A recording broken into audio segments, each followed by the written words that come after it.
ومن جاهد فإنما يجاهد لنفسه إن الله لغني عن العالمين.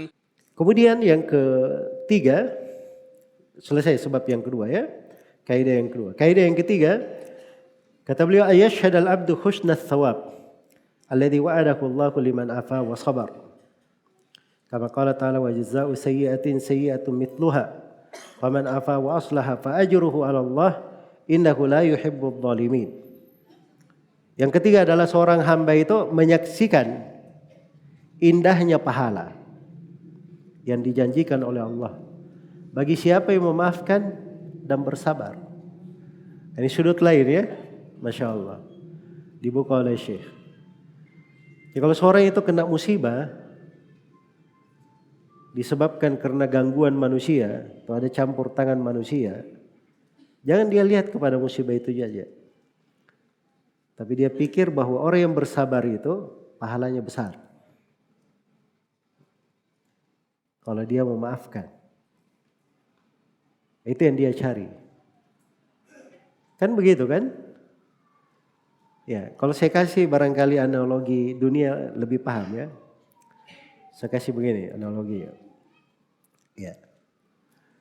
Seorang misalnya dihadapkan di sebuah bisnis ya. Antara keuntungannya 1 juta, yang satunya lagi keuntungannya 1 miliar. Hah? Jelas ya? Begitu dia melakukan proses untuk mendapatkan 1 juta, ada 2 ini. 1 juta ini untungnya, ini 1 miliar. Jelas ya? Yang 1 miliar ini belum terbuka. Dia baru buka jalan di 1 juta. Begitu masuk ke 1 juta, ada yang menghalangi dia masuk di situ. Iya. Menghalanginya masuk di situ, memfitnahnya. Yang jelas dia tidak bisa mendapatkan 1 juta itu. Dia tahu orangnya yang melakukan. Tapi begitu dia dihalangi, itu menjadi sebab terbukanya jalur 1 miliar tadi. Kira-kira bagaimana? Tum pilih yang mana? Pilih menghadapi orang yang mengganggu itu tadi, atau tinggalkan saja, ambil yang 1 miliar. Hah? Kalau orang berpikirnya bagus, dia akan ambil yang apa? 1 miliar. Ngapain sih urusin itu cuma 1 juta? Ini dapatnya apa? 1 miliar saya dapat di sini. Ya, kadang kita enggak memahami juga ya. Kadang ada musibah campur tangan orang. Ya, kita balas, mungkin bisa kita balas, hak kita membalas. Tapi kalau kita maafkan, kita dapat hal yang lebih bagus daripada itu. Itulah yang dikatakan di dalam ayat di sini. Wa jazaa'u sayyi'atin sayyi'atun mithluha. Balasan orang yang berbuat buruk bisa dibalas semisal dengannya. Ya, kalau membalas semisal itu tidak dilarang. Sepanjang tidak berlebihan. Kalau berlebihan itu zalim namanya. Tapi Allah tegaskan faman afa wa aslaha fa ajruhu 'ala Allah. Tapi siapa yang memaafkan dan mengadakan perbaikan, maka pahalanya ditanggung oleh Allah. Tahu artinya? Pahalanya ditanggung oleh Allah. Itu bahasa menunjukkan besar pahala, tidak ada ujungnya. Tidak ada ujungnya. Jelas ya? Ya, kalau misalnya ada orang yang berkata, kamu bikin saja, saya yang tanggung. Ya. Antum tahu bahwa saya ini banyak kemampuan, saya bisa kasih apa saja. Ya, kalau saya sudah bilang saya yang tanggung, artinya apa? Oh, itu banyak yang bisa. Potensinya kan banyak begitu. Itu kepada makhluk kita bisa kadang seperti itu. Apalagi ini yang menanggungnya siapa? Allah Rabbul Alamin.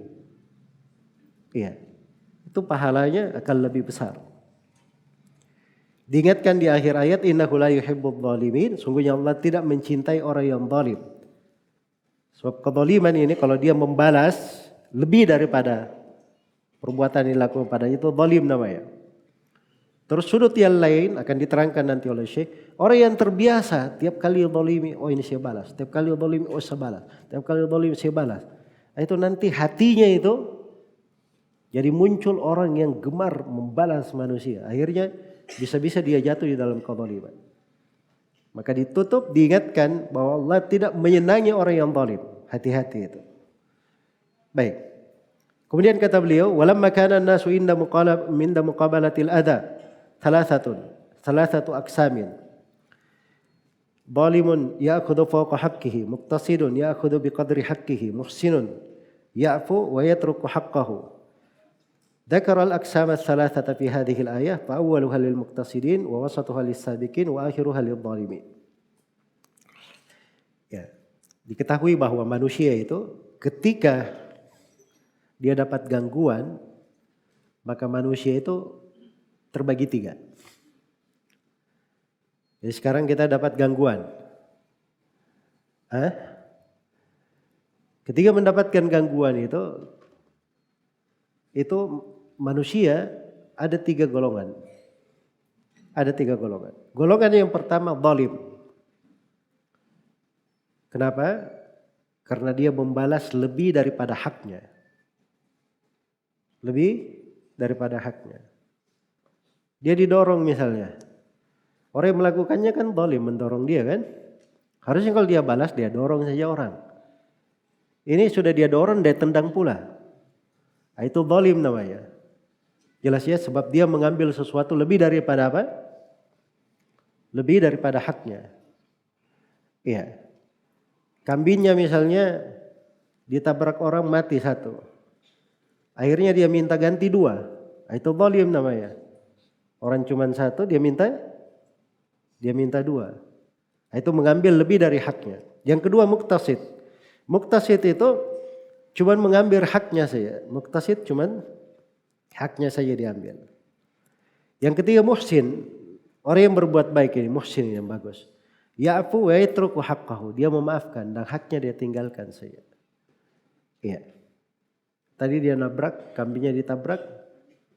Yang kedua itu dia mengambil 1 saja. Yang terakhir ini yang paling tinggi ini ditabrak kambingnya.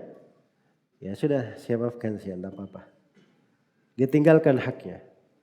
Jelas ya? Allah menyebut 3 golongan ini pada ayat di atas. Disebut 3 golongan. Golongan yang pertama muqtasid. Itulah jaza'u sayyi'atun mithla. Orang yang membalas kejelekan, dia balas semisal.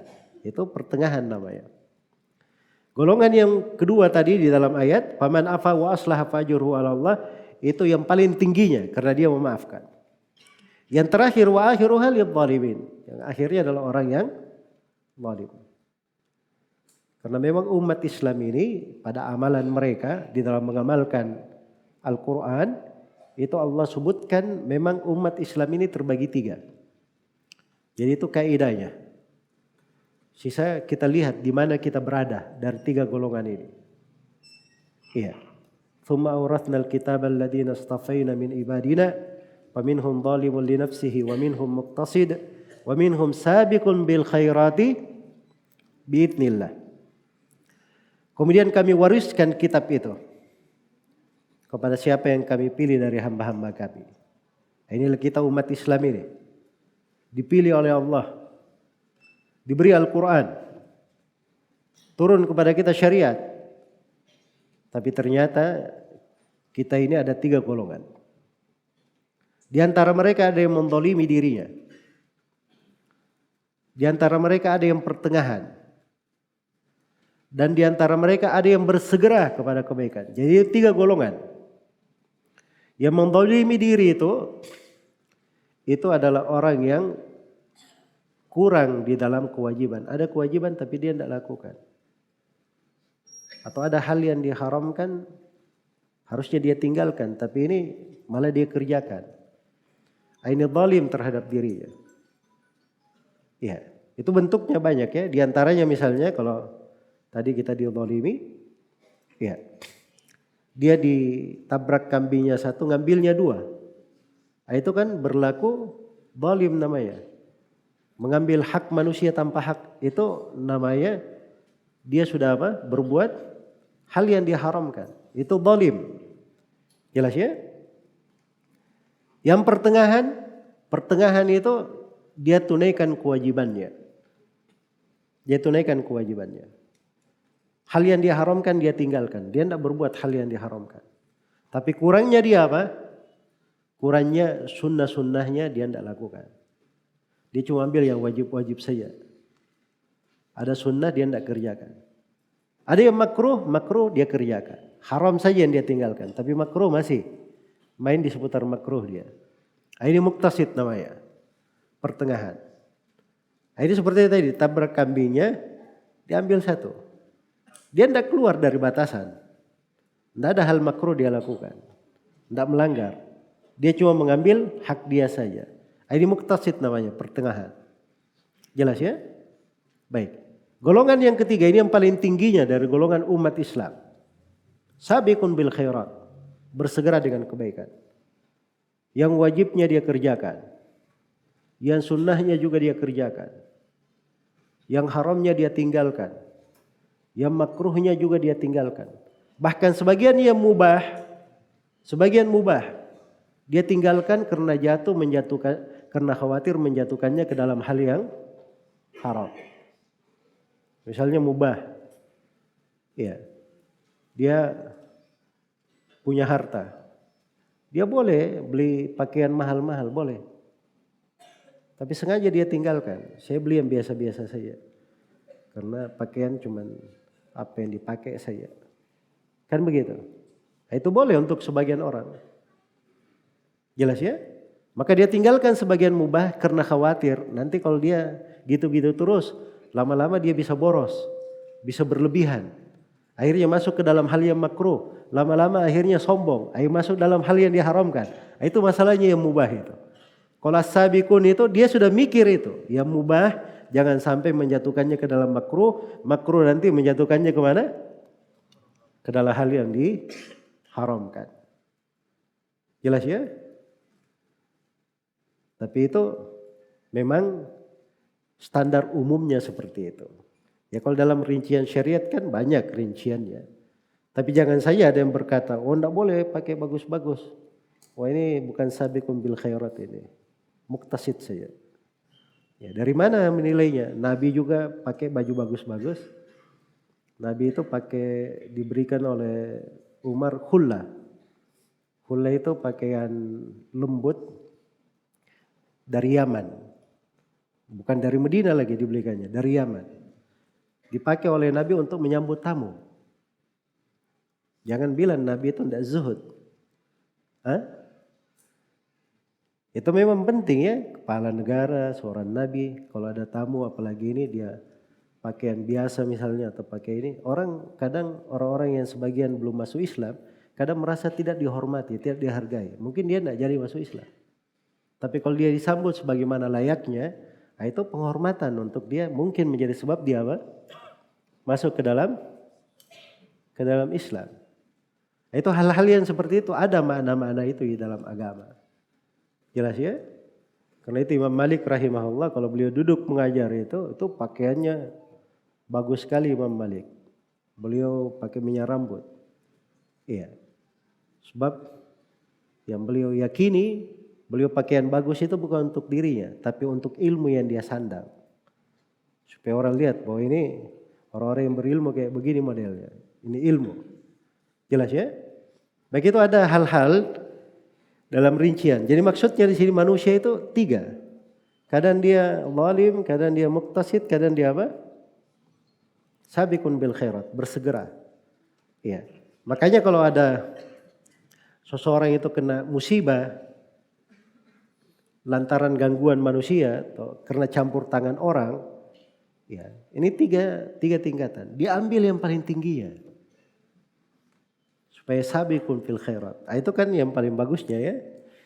Baik. Kemudian dikatakan di sini wa yashhadu nida'al mudadi yaumal qiyamah ala liyakum man wajaba ajruhu ala Allah. Dan ini dipersaksikan oleh apa yang datang dalam sebuah riwayat bahwa ada yang memanggil pada hari kiamat, wahai orang yang wajib pahalanya atas Allah, berdirilah. Maka fala yakum illa man afa wa aslah. Ternyata tidak ada yang berdiri kecuali orang yang memaafkan dan mengadakan perbaikan. Itu yang berdiri. Baik. Ini riwayat-riwayat ya disebut di buku-buku tafsir. Tapi dari sudut keabsahan wallahu alam ya. Cuman biasanya itu dibawakan oleh sebagian ulama min babil isti'nas. Untuk pendukung saja. Karena dasar pembahasannya sudah jelas ayatnya. Kata beliau wa idza syahida ma'a dzalika fautal ajr bil intiqami wal istifai sahul alaihi sabr wal afu. Ya sekarang dia sudah punya bekal bagus. Dia sudah punya dasar bahwa orang yang memaafkan pahalanya lebih besar. Ya, itu sudah membantu dia untuk sabar. Kalau dia paham ini, terus ditambah lagi, dia mengetahui. Kalau dia sibukkan dirinya membalas, kemudian menuntut, dia akan hilang pahala. Sibuk dengan hal yang mungkin tidak bermanfaat untuknya. Maka dia akan membuat dia lebih apa? Lebih bisa bersabar lagi. Lebih bisa untuk bersabar dan memaafkan lagi. Baik. Itu yang ketiga sudah. Kaidah yang ketiga.